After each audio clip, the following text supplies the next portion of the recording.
জাহেলিয়াত আবার ফিরে এসেছে। বাপ নাই মা নাই, মেয়ে লন্ডনে পড়ে, এরই নাম জাহেলিয়াত। বাপ নাই মা নাই, খোলা মাঠে মেয়ে চট্টগ্রাম বিশ্ববিদ্যালয়ে পড়ে, এরই নাম জাহেলিয়াত। স্বামী নাই, ছেলে নাই, মেয়ে নাই, এখানে আপনার হাজারো মেয়ে বসে আছে, নিজে বাজারে যায়, এরই নাম জাহেলিয়াত। ফ্যাশন বোরকা পরে আছে এখন, অথচ কতদিন বলেছি ফ্যাশন বোরকা কেন? তোমার বাপ তোমাকে দেখে না, তোমার স্বামী তোমাকে দেখে না, ফ্যাশন বোরকা কেন? ঢিলা ঢালা বোরকা। বোরকা দেখিয়ে তোমাকে ঢং দেখাতে হবে কেন? বোরকা দিয়ে তোমাকে রং দেখাতে হবে কেন? বোরকা বোরকা ঢিলা ঢালা, এই ফ্যাশন বোরকা কেন? এইটা কেন? তার মানে এটাই জাহেলিয়াত।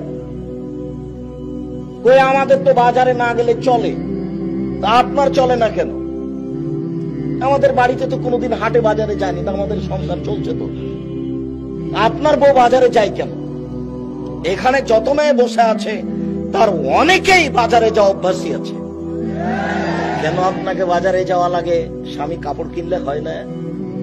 স্বামী কাপড় কিনলে কেন তোমার স্বভাব এরকম হয় যে এটা মোটা, এটা ভালো নয়? মোটা কেন আর চিকন কেন আর যা কেন, যেটা কিনে নিয়ে এসেছে স্বামী, সেটার উপরে তুমি বলবে আলহামদুলিল্লাহ।